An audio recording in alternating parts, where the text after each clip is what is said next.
आज के शो में माशी चैलेंजेस का पहाड़, मौजूदा हुकूमत की हिकमत अमली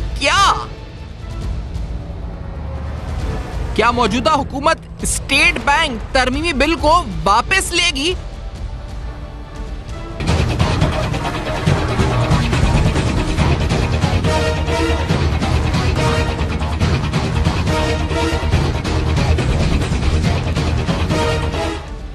इंपोर्ट्स के बढ़ते हजम को कैसे रोका जाएगा? साबिक वजीर खजाना इसहाक डार से खुसूसी गुफ्तगू। अस्सलाम वालेकुम। पसे पर्दा हकायक सनसनीखेज इंकशाफात प्रोग्राम बेनकाब में हूं आपके साथ सफान खान। हुकूमत को दरपेश बेशुमार माशी चैलेंजेस हैं। इंपोर्ट्स, बढ़ते हुए इंपोर्ट्स के हजम को आखिर कैसे रोका जाएगा? डॉलर की कदर मुसलसल बढ़ रही है। उधर मिफ्ता इस्माइल साहब IMF को मनाने की कोशिश करने गए हैं। मिफ्ता इस्माइल साहब ने IMF जाने से कबल लंदन में जब वो थे, क्या अहम गुफ्तगू करी IMF प्रोग्राम और जो सब्सिडीज हैं मुताल्लिका और उमूर के हवाले कह रहे थे। Let's hear this first. आवाम के ऊपर कोई बोझ नहीं डालना, तो इंशाल्लाह आवाम के ऊपर बोझ डाले बगैर जिस खुश उसलूबी से हम कर सकेंगे IMF से एग्रीमेंट करेंगे। हम भी समझते हैं कि सब्सिडी ख़त्म करेंगे तो बड़ी महंगाई हो जाएगी, लेकिन ये इस तरफ ही देखिए कि अगर सब्सिडी नहीं ख़त्म करी और हुकूमत जो है ये नुकसान बर्दाश्त करती रहेगी तो हुकूमत कर्ज़ लेती रहेगी, और जितना हुकूमत कर्ज़ लेगी उतना हुकूमत के माशी हालात बुरे हो जाएंगे और उसके साथ पाकिस्तानी रुपया प्रेशर में आ जाएगा, जिससे ओवरऑल महंगाई हो जाएगी। तो ये वो बेशुमार चैलेंजेस हैं। आखिरकार हुकूमत पेट्रोल की कीमतें बढ़ाने जा रही है या नहीं बढ़ाने जा रही? मौजूदा हुकूमत को दरपेश चैलेंजेस का हल क्या होगा और वो किस हिकमत अमली के तहत आगे बढ़ेगी? इन सारे अहम सवालात को उठाएंगे। लेकिन आपको बताते चलें कि इस हुकूमत से आने से कबल बिलाल भुट्टो जरदारी साहब, कल हमने देखा ख्वाजा आसिफ साहब आए थे। कैटेगोरिकली उन्होंने कहा कि स्टेट बैंक का जो एक्ट था उसमें जो तरमीम की गई थी हम ये करेंगे, और वो कह रहे थे मैं प्राइम मिनिस्टर से बोलूंगा कि इसको वापस लें। बिलाल भुट्टो साहब ने हुकूमत में आने से कबल एक इंटरव्यू दिया था। उन्होंने IMF प्रोग्राम पे शदीद तनकीद की थी। उस तनकीद के दौरान उनकी जानिब से यह कहा गया था कि IMF प्रोग्राम को नया जो मैंडेट आएगा वो रिविजिट करेगा, लेकिन उन्होंने IMF प्रोग्राम के हवाले से जो कहा था उसमें पाकिस्तान पीपल्स पार्टी की पॉलिसी काफी क्लियरली रिफ्लेक्ट हो रही थी। क्या कहा था chairman Peoples Party Bilal Bhutto Zardari sahab ने? Let's hear this. ये इस वक्त अहम तरीन सूरत हाल है। चैलेंजेस बहुत ज्यादा हैं। IMF प्रोग्राम जो पिछली हुकूमत नेगोशिएट करके गई थी, यकीनी तौर पर उस प्रोग्राम के अंदर काफी टफ कंडीशंस थी। फ्रंट लोडेड प्रोग्राम था और उस वजह से महंगाई भी बढ़ी और दीगर नुकसान भी हुए। लेकिन क्या ये हुकूमत उन चैलेंजेस को सही तरह मुकाबला कर सकेगी, सही तरह निमट सकेगी, सही हिकमत अमली के साथ आगे बढ़ सकेगी? ये सारे अहम तरीन सवाल उठाएंगे। माजी की हुकूमत साफ साफ उनके वजीर खजाना कह चुके थे कि हमारी सबसे बड़ी गलती ये थी कि हमारा कोई माशी प्लान नहीं था। शौकत तरीन साहब की एक प्रेस कॉन्फ्रेंस थी, उस प्रेस कॉन्फ्रेंस में उन्होंने काफी क्लियरली ये बात की थी कि उनका कोई प्लान नहीं था। उन्होंने डॉक्टर इशरत हुसैन साहब के रिफॉर्म्स का जिक्र भी किया था, कोई इंप्लीमेंटेशन नहीं हुई रिफॉर्म्स पे। क्या कहा था उन्होंने? Let's hear this. सबसे बड़ी नाकामी जो हमारी है वो ये है कि हमने बेसिकली जो है जो हमारी जो प्लानिंग थी, जब आए थे हमारे पास कोई प्लान ही नहीं था। इकोनॉमिक प्लान बनाते बनाते बनाते हमारे पास टाइम लगा, उससे हमारे रिटार्डेशन हुई है। दूसरी एक मैं बड़ी नाकामी समझता हूँ ये स्टेट ओन एंटरप्राइजेज है, इसके ऊपर हमने क्या किया? कुछ भी नहीं किया। हमारे हालांकि डॉक्टर इशरत ने बड़ा अच्छा प्लान दिया, हमने उस पर कुछ नहीं किया। यह है अहम तरीन सूरत हाल, और जिस तरह हमने कहा कि ये सारे चैलेंजेस हुकूमत इनसे किस तरह निपटेगी और सारे अहम तरीन सवाल कोशिश करेंगे। इसहाक डार साहब प्रोग्राम में साथ हो, साबिक वजीर खजाना, लेकिन ओवरऑल माशी हिकमत अमली के हवाले से गुफ्तगू होगी। मौजूदा हुकूमत को जो चैलेंजेस हैं उसको किस तरह सामना किया जाएगा। आफ्टर दिस ब्रेक हमारे साथ रहेगा।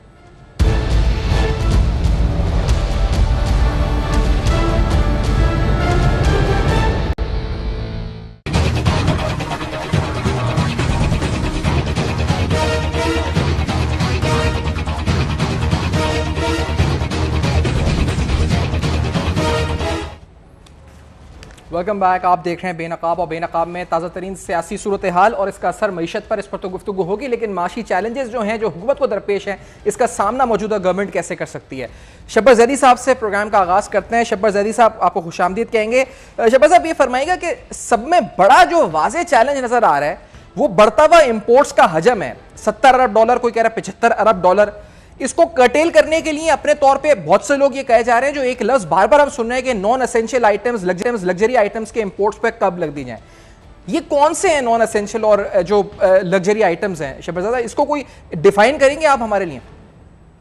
एक्चुअली ये थोड़ा सा अब ज़्यादा हो गया है, क्योंकि जो पुराने हमारे नॉन एसेंशियल आइटम थे, फॉर एग्जांपल हम लोग सब्जियां भी इंपोर्ट करते हैं, हम फ्रूट भी इंपोर्ट करते हैं, हम बटर भी इंपोर्ट करते हैं, हम लोग ये कुकिंग ऑयल जो इम्पोर्टेड है ये भी इंपोर्ट करते हैं, हम मिनरल वाटर इंपोर्ट करते हैं, ये सारी चीज़ें हम इंपोर्ट करते हैं।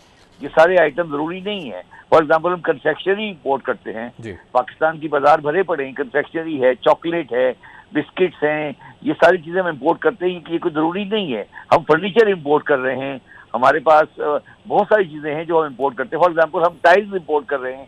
अब टाइल्स इंपोर्ट करना ज़रूरी नहीं है कि पाकिस्तान इस हालात में इंपोर्टेड टाइल इस्तेमाल करे। तो ये वो चीज़ें हैं जो हमें कम करनी चाहिए, जो हम पाकिस्तान में इंपोर्ट कर रहे हैं, इन्हें हमें बंद करना चाहिए।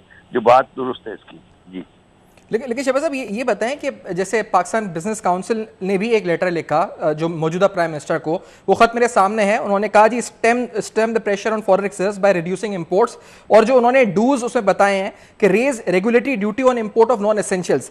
मैंने बहुत से लोगों से पूछना चाहा कि आप लोगों के नजदीक नॉन एसेंशियल्स क्या है, तो उन्होंने गाड़ियों की तरफ इशारा कर दिया कि हमारे $168 मिलियन के सीकेडी इंपोर्ट्स थी सिर्फ मार्च में।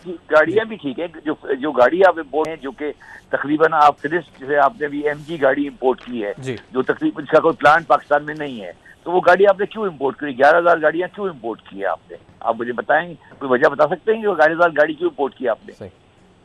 आप बताएं ना, कोई रीजन बताएं 11,000 गाड़ी क्यों इंपोर्ट हुई है पाकिस्तान में? बड़े साइज की गाड़ी क्यों इंपोर्ट हो रही है इस वक्त? और अगर लेकिन शहबाज साहब ये बताएं कि ये तो इन्होंने बहुत कोशिशें की ना इसको रोकने के लिए। आप देखें, इन्होंने स्टेट बैंक ने प्रूडेंशियल रेगुलेशन चेंज कर दी कार फाइनेंसिंग की, लेकिन फर्क तो कोई नहीं पड़ा। गाड़ियां भी इंपोर्ट हो रही है, गाड़ी कीमतें बढ़ रही हैं फिर भी इंपोर्ट हो रही हैं, और फाइनेंसिंग रेट्स बढ़ रहे हैं तब भी हो रही हैं। नो, मेरा सवाल बिल्कुल डिफरेंट है। आप रेगुलर ड्यूटी से इंपोर्ट नहीं करा, इंपोर्ट बैन कर दे, खत्म हुई बात। आप गाड़ी की इंपोर्ट बंद कर दे, खत्म हो गई बात। आप ये लॉ बता दें कि जो अगर गाड़ी की पाकिस्तान में डिलीशन नहीं हो रही, इंपोर्ट नहीं करेंगे, खत्म बात। ये क्यों आप रेगुलर ड्यूटी क्यों लगा रहे हैं? आप इंपोर्ट को बैन लगाएं गाड़ी की। ठीक है, आप गाड़ी की इंपोर्ट बैन क्यों नहीं लगाते? मुझे बताएं ना। ठीक है, लेकिन शहबाज साहब ये इंपोर्ट बैन लग जाता है, लेकिन उसके बाद जितने नए प्लांट्स आप जानते आए हैं, ज्यादातर ये गाड़ियां जो यहाँ पे इंपोर्ट हो रही हैं। मुझे बताएं ना, MG का प्लांट कौन सा आया है? प्लांट कहाँ पे लगा हुआ? अभी तो नहीं लगा ना। नहीं है, वही मैं कह रहा हूँ। तो जो वो लोग इन्होंने एम्प्लॉय किए हुए लोग यहाँ पे ऑटो इंडस्ट्री शोर मचा देनी है कि हमने इस वक्त हमारे लोग एम्प्लॉयड हो गए, तो उसकी अपनी रिप्लिकेशंस नहीं। कौन हर्ट होगा जी? बताएं ना जरा मुझे। अमीर आदमी हर्ट होगा ना जी। क्यों हर्ट होगा किसी वजह से? वो एक अलग सब्जेक्ट है। मगर ये आप यही तो मैंने आपको बताया ना, बिस्किट, बटर, कौन सी चीज पाकिस्तान के बाजार में इंपोर्टेड अवेलेबल नहीं है? आप मुझे बताएं ना। फर्नीचर इंपोर्ट हो रहा है पाकिस्तान में, क्या चीज इंपोर्ट नहीं हो रही? टाइल इंपोर्ट हो रहा है। फॉर एग्जाम्पल टाइल ले लेना आप। अब टाइल की इंपोर्ट आप क्यों अलाउ कर रहे हैं? आपको जब टाइल की मैन्युफैक्चरिंग प्लांट लगे हुए हैं तो आप टाइल की क्यों अलाउ कर रहे हैं? इलेक्ट्रिकल स्विचेस हैं, बहुत सारी चीजें हैं जो हम इंपोर्ट करते हैं। हमारी आदतें बिगड़ चुकी है ना, हम तो पाकिस्तान। लेकिन शहबाज साहब मुझे एक बात बताएं, देखिए आपने अभी बार बार एक गाड़ी का नाम ले रहे हैं ना, इस तरह और भी बहुत सी गाड़ियां हैं।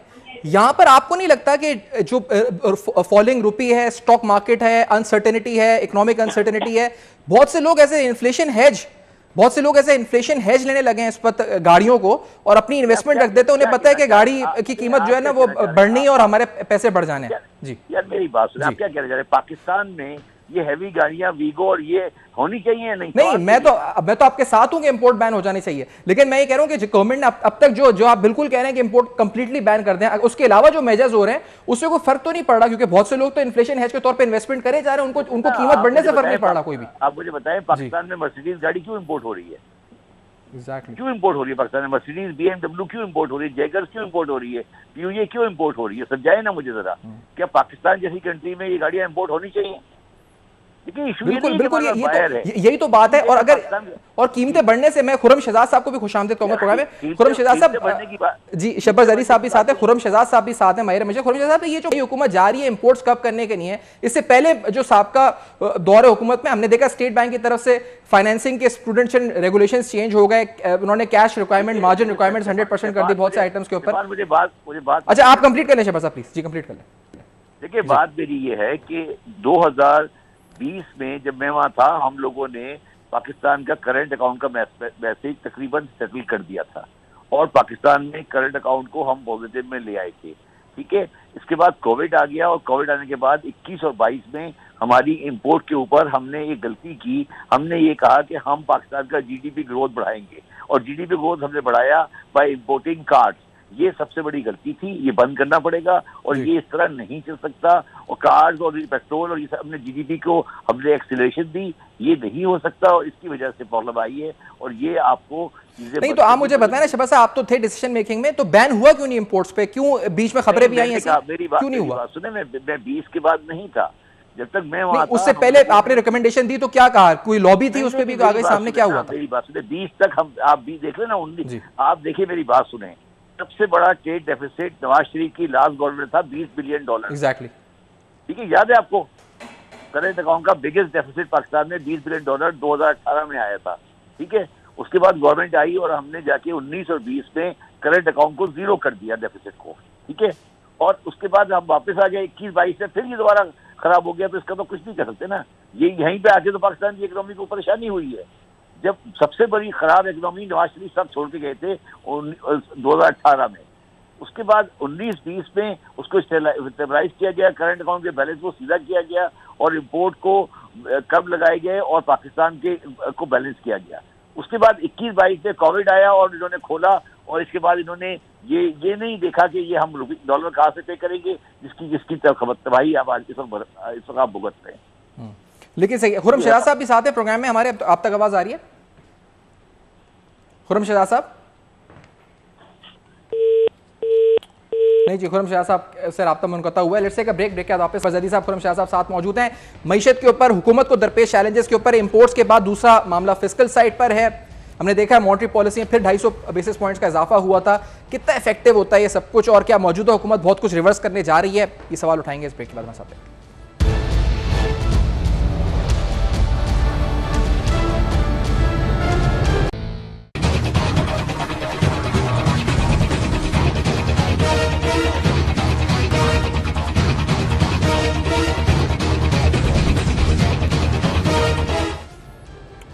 वेलकम बैक, आप देख रहे हैं बेनकाब। हम सवाल ये उठा रहे हैं क्योंकि इस वक्त सब में बड़ा चैलेंज शायद इंपोर्ट्स को कर्ब करना है। मैंने जिस तरह कहा कि पाकिस्तान बिजनेस काउंसिल का एक लेटर है जिन्होंने लिखा प्राइम मिनिस्टर शहबाज शरीफ साहब को कि regulatory duty on imports of non essentials, ये उन्होंने कहा ड्यूज हैं कि इसको फौरी तौर पर रेस कर दिया जाए। हफीज़ पाशा साहब का एक कॉलम मेरे सामने है, balance of payment, managing the BO balance of payment, उन्होंने लिखा है। उसमें उन्होंने लिखा है कि all imports will need to be covered with the exception of basic food items and medicine. Currently, there are 4 standard duty slabs of 3, 11, 16 and 20%. These will have to be raised to 5, 15, 22 and 30% respectively. अब सवाल मेरा ये है कि ये non essential imports basically हम गाड़ियों को कह रहे हैं, तो मैंने अभी शब्बार साहब से सर पूछा कि या तो कंप्लीट बैन हो जाए बड़ी बड़ी गाड़ियों के ऊपर कि आए ही ना, अगर कीमतें बढ़ रही हैं तो उससे कोई फर्क नहीं पड़ रहा, गाड़ियों की सेल ना बैंक फाइनेंसिंग पे कोई फर्क पड़ा है उन कर्व से जो स्टेट बैंक ने रेगुलेशंस दी है। खुर्रम शहजाद साहब, ये नॉन एसेंशियल आइटम्स कितना इसका कॉम्पोजिशन है पहले तो हम बास्केट में, और है क्या ये? देखिए फैजान, ये बहुत ज्यादा एक आर्गुमेंट होता आया है, बहुत ज्यादा ये बात होती आई है कि नॉन एसेंशियल आइटम्स को कम करें, नॉन एसेंशियल आइटम्स को बैन करें। देखिए उनका पहले तो प्रोपोर्शन देख लें आप कितना है। आपका 80 to 85% वो पोर्शन है इम्पोर्ट्स में जो एसेंशियल है। आपके रॉ मटेरियल्स हैं, आपके यहाँ फूड आपके यहाँ नहीं उगता तो आपको फूड बाहर से मंगवाना पड़ता है। आपके यहाँ ऑयल का पोर्शन जो है वो 1/3 1/4 हिस्सा आपका तो सिर्फ एनर्जी का बिल है इतना बड़ा। आपके यहाँ तेल जो है वो वाफिर मिकदार में नहीं जो है पैदा हो रहा, आपके यहाँ गैस पैदा नहीं हो रही वाफिर मिकदार में, बल्कि नीचे जा रहा है उल्टा। आपने लोकल इन्वेस्टमेंट ही नहीं की, आपने प्रायोरिटीज ही नहीं दी, आपने बजट में वो एलोकेशन ही नहीं की इन्वेस्टमेंट की, इंफ्रास्ट्रक्चर की जो आपको आज, या प्रोडक्टिविटी पे आपने इन्वेस्ट नहीं किया, आपने लॉन्ग टर्म रिफॉर्म्स नहीं किए, तो सारा इंपोर्ट पे जाता रहेगा। तो 80 to 85% बदले मैं तो कहूँगा 90% तक आपका जो है वो जितना भी इंपोर्ट होता है उसमें एसेंशियल आइटम्स हैं। एसेंशियल इन द सेंस कि आपके अगर लोकल चीज़ वो नहीं होगी तो आपको इंपोर्ट करके अपनी इकोनॉमी चलानी पड़ेगी। वो पोर्शन जो कि हाई एंड कार्स हैं या हाई एंड प्रोडक्ट्स हैं, फर्नीचर से लेकर 50,000 और प्रोडक्ट्स हैं, लेकिन उनका जो वॉल्यूम है वो बहुत कम है और इनफैक्ट वैल्यू भी आपकी 10% है। यानी कि अगर आपके $70 अरब की साल की पूरी इंपोर्ट्स होती हैं तो $7 अरब का उसका पोर्शन या 8 या 10 अरब का मैक्सिमम होगा। ये सही बात है कि ये 7, 8, 10 अरब भी जब आपके डॉलर्स ना हो तो ये भी बड़े इंपॉर्टेंट है, इनको भी कर्टेल करना चाहिए, लेकिन आउटसाइड बैन नहीं कर सकते आप ये कर सकते हैं उस पर ड्यूटीज इंक्रीज कर सकते हैं उनको। आप नहीं क्यों नहीं कर सकते आउटसाइड? मैंने शहबाज शरीफ साहब से बोला, उन्होंने कहा क्यों नहीं कर सकते। मैंने कहा कि जिस तरह वो कह रहे थे उनका जो आर्गुमेंट था आप समझते हैं कि नहीं कर सकते, और अगर करते हैं तो उसमें नुकसान क्या है? अगर कर दें कंप्लीट बैन, क्या जरूरत है बड़ी गाड़ियों की? लेकिन जब इस तरह की सिचुएशन अगर आती है या इस तरह की सिचुएशन हो रही है तो डेफिनेटली किया जा सकता है, लेकिन पॉइंट ये होता है कि आप ट्रेड को कभी बैन नहीं करते। आप जब भी ट्रेड को बैन कर देते हैं ना, अगर या आप इस तरह की पॉलिसीज लेके चलते हैं जिसमें मार्केट इंटरवेंशन बहुत स्ट्रांग होती है, तो उसकी वजह से आपकी जो फ्री मार्केट इकोनॉमी ना सफान, उसको नुकसान पहुंचता है।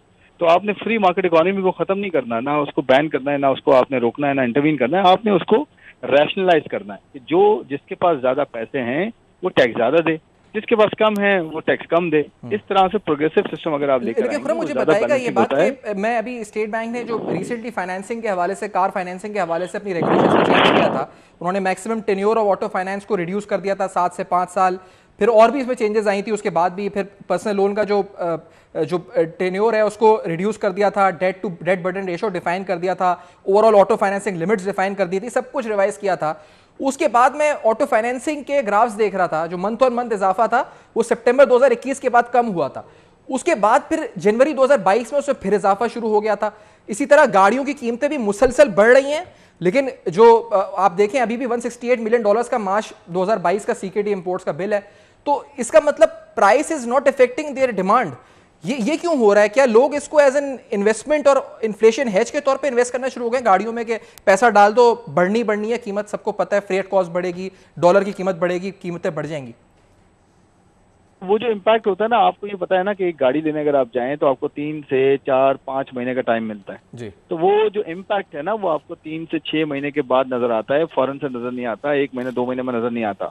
दूसरी बात ये है कि अब जाके इंटरेस्ट रेट्स बढ़ गए हैं सही मायनों में, अब आपको इम्पैक्ट नजर आएगा। जो लीजिंग होती है गाड़ी की, जो फाइनेंसिंग होती है गाड़ी की, उसमें अब इम्पैक्ट नजर आएगा आपको।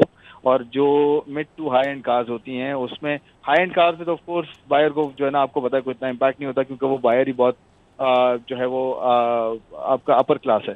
लेकिन जो मिडिल क्लास है, लोअर मिडिल है या मिडिल टू अपर क्लास है, उसको ऐसा इम्पैक्ट होना शुरू हो जाता है जब इंटरेस्ट रेट बढ़ जाते हैं, जब करेंसी डिवैल्यू होती है, या फिर आपके इस तरह के जो है ना जो है फाइनेंसिंग को महंगा कर दिया जाता है या कर्व्स लगाए जाते हैं। तो बात यह है कि आप अगर गाड़ियों का ब्रेकअप देखेंगे ना तो छोटी गाड़ियां बहुत कम बिकेंगी, बड़ी गाड़ियां ज्यादा बिकी हैं, या ये कहने 1600 सीसी से 2000 या ऑनवर्ड जो इंजन साइज है वो बेसिकली जो है वो ज्यादा बिकता है। लेकिन खुरम साहब मुझे ये भी बता दें आपके ऑटो फाइनेंसिंग का टोटल शेयर कितना है आपका जो टोटल क्रेडिट हो रहा है, क्योंकि उस क्रेडिट उसका कितना परसेंटेज है? क्योंकि 66% तो जो बोरोइंग है वो तो गवर्नमेंट जो बैंक्स दे रहे हैं पैसा, वो गवर्नमेंट सिक्योरिटीज में जा रहा है उनका जो पोर्टफोलियो का। प्राइवेट जो क्रेडिट है सेक्टर का वो तो बहुत कम है ऑलरेडी, वो बहुत श्रिंक हो चुका है, तो उसमें कितना है auto finance? Consumer finance total, मैं सिर्फ गाड़ियों की बात नहीं कर रहा, क्रेडिट कार्ड, गाड़ियां, घर की भी बात कर लेता हूँ। कंज्यूमर फाइनेंस टोटल, सिर्फ कंज्यूमर फाइनेंस ले लें आप, और कितना बताया आपने? 10% भी नहीं है वो, 10% भी नहीं है टोटल जो है वो क्रेडिट ऑफ टेक का जितना भी लोन या एडवांस। तो फिर ये डिस्काउंटेड बढ़ने से कि जो कहते हैं डिमांड पुल इन्फ्लेशन है, तो फर्क क्या पड़ता है? अगर आप उसको 20% भी कर दें, जो गवर्नमेंट बैंक ने तो सारा पैसा गवर्नमेंट सिक्योरिटीज में डालना है, तो ये इंटरेस्ट रेट बढ़ने से क्या होता है? उल्टा गवर्नमेंट को 1 ट्रिलियन रुपीज ज्यादा बोरो करने, प्रिंट मनी करना पड़ता है, इन्फ्लेशन बढ़ती है। वो मैं आपसे यही कह रहा हूँ, देखें अगर आप मैं आपको थोड़ा सा एक्सप्लेन करता हूँ कि एक तो आपके यहाँ जो ब्लैक इकोनॉमी है ना या ग्रे इकोनॉमी, खासकर ब्लैक इकोनॉमी है, वो बेसिकली रियल एस्टेट और गाड़ियाँ, इन दोनों के अंदर पैसा जाता है। आपके बड़ी गाड़ियों में पैसा जाता है और बड़े रियल एस्टेट में पैसा जाता है। यानी कि जो है आप शहरों में देख रहे हैं आपके प्लॉट्स की कीमतें कहाँ से कहाँ पहुँच गई हैं पिछले 3 सालों में, और आप देखें आपकी स्टॉक मार्केट नहीं चली है, आपका बिजनेस उतना नहीं चला है, मतलब ओकेजनली उसमें ग्रोथ आई है बिजनेसेस में, ओकेजनली 6 महीने, 8 महीने, 2 क्वार्टर, 4 क्वार्टर, बट एक कंसिस्टेंट ग्रोथ जो होती है ना कॉर्पोरेट्स की या उनकी प्रॉफिटेबिलिटी की या पूरी इकोनॉमी की, वो नहीं आई है। लेकिन रिलेटिवली आपका रियल एस्टेट देखें कहाँ चला गया है। बैंक्स का जो पोर्टफोलियो है गवर्नमेंट का, वो ग्रोथ उसकी हुई है 16-17%, और क्रेडिट ऑप्टिक की ग्रोथ जो है वो 6 से 7% भी नहीं हुई है ऑन एवरेज पिछले 4 नहीं। और वो जो आप क्रेडिट ऑप्टिक है उसमें भी ग्रोथ किसमें हुई है? ज्यादातर वर्किंग कैपिटल में हुई है ना ज्यादातर, आप देखें तो उसमें कोई कौन से लोन है ज्यादातर, आपने अगर उसका ब्रेकअप मजीद देखें? नहीं देखें, अभी तो टर्फ फाइनेंसिंग जो हुई थी ना उसमें 400 अरब रुपए जो है ना वो दिए गए हैं, वो एक वन ऑफ था 400 अरब रुपया। उसके अलावा वैसे क्रेडिट ऑप्टिक में ग्रोथ ही नहीं। मैं तो आपसे ये कह रहा हूँ कि 4 टाइम्स ग्रोथ हुई है आपकी गवर्नमेंट जो है वो लोन्स में बनिस्बत क्रेडिट ऑप्टिक में। यही तो आपसे कह रहा हूँ कि उसमें तो ग्रोथ ही नहीं हुई है। लेकिन बात यह है, इसका मतलब यह है कि जो ब्लैक इकोनॉमी है ना वो ज्यादातर गाड़ियों में जाती है, हाई एंड कार्स में जाती है, और या फिर आपकी जो है ना प्लॉट्स में जाती है। तो रियल एस्टेट, गाड़ियां, सोना, इन सब में, या बॉन्ड्स, ये ऐसे एरियाज हैं जहाँ पे बहुत पैसा आपका जाता है जो पता भी नहीं चलता। खुरम लास्टली मैं पूछूंगा कि हमने माजी की हुकूमत तो देखी कि उनका कोई प्लान था नहीं था, हम सब जानते हैं जो सामने था कुछ भी नहीं था, सिर्फ बातें ज्यादातर थी। इस हुकूमत का कोई प्लान नजर आ रहा है बतौर माहिर मईशत? आपको कोई प्लान है इनका? देखिए मैंने एक दो चीजें अभी देखी तो हैं, इनके प्लान इस तरह से, इनको ये तो अंदाजा है कि इस वक्त मुश्किलात कितनी है, क्योंकि कॉन्शियस होना और रियलाइज करना कि जी कितना प्रॉब्लम है, वो इन इटसेल्फ एक आधा जो है सोल्यूशन होता है। अब देखना ये कि जो इनिशियल गवर्नमेंट करती है आके पहले फ्रेंडली कंट्रीज के पास जाती है इनिशियल जो है वो इनफ्लो के लिए, वो मुझे लगता है 2 से 3 बिलियन डॉलर आ सकता है चाइना सऊदी अरेबिया से। फिर ऑयल की प्राइस, ऑयल की जो है बाइंग की बात हो रही है डिस्काउंटेड रेट्स पे, वो पॉसिबल है। तीसरा आईएमएफ के साथ दोबारा आईएमएफ को ऑनबोर्ड करना, इनको आता है इसलिए कि ये डील कर चुके हैं पिछले 2-3-4 मरतबा, काफी मरतबा कर चुके हैं। तो ये अगर अपना एक जो एक्सपीरियंस है वो यूज करें, रिलेशनशिप को यूज करें, क्योंकि कंट्री के साथ रिलेशनशिप होते हैं, पर्सनैलिटीज के साथ नहीं होते। आपने देखा है सऊदी अरेबिया ने भी इन्वाइट किया है, चाइना की तरफ से भी अच्छा आया वो आपका जो है पैगाम आया है, फिर रशिया से भी आया है। तो इसको कैपिटलाइज अगर किया जाए टाइमली तो हम इस सिचुएशन पे काबू पा सकते हैं कि हमारे यहाँ डॉलर जो है वो बेहतर हो जाए उसका फ्लो, और हमारे यहाँ इम्पोर्ट कवर अभी 1.5 महीना है, इससे उठ के जो है 2.5 महीने में चला जाए। फिर ये होना चाहिए कि रिफॉर्म प्रोसेस शुरू हो, आहिस्ता आहिस्ता जो लोकल मार्केट है उसमें जो प्राइसेस है उस पर चेक रखा जाए, महंगाई में कमी होगी, आगे ऑयल जाके थोड़ा नीचे आएगा, ऑयल सही। सस्ता भी खरीद रहे हैं। आपका बहुत बहुत शुक्रिया अदा करेंगे खुरम शाह साहब, आपने प्रोग्राम में ज्वाइन किया, अपनी माहिराना राय दी मीशत के हवाले से। आपने खुरम शाह साहब की माहिराना राय सुनी, शबरजदी साहब की राय सुनी, अहम तरीन हकायक आपके सामने रखे, कुछ अहम सवालात कि इस बहरान से निकलने का रास्ता, प्रैक्टिकली स्टेप्स क्या हो सकते हैं, मुख्तलिफ इदारे क्या लिख रहे हैं, मुख्तलिफ माहिर मीशत क्या बोल रहे हैं। For your feedback you can write us on our Facebook, emails and Twitter. देखते रहेगा, अब तक अपना बहुत ख्याल रखिएगा।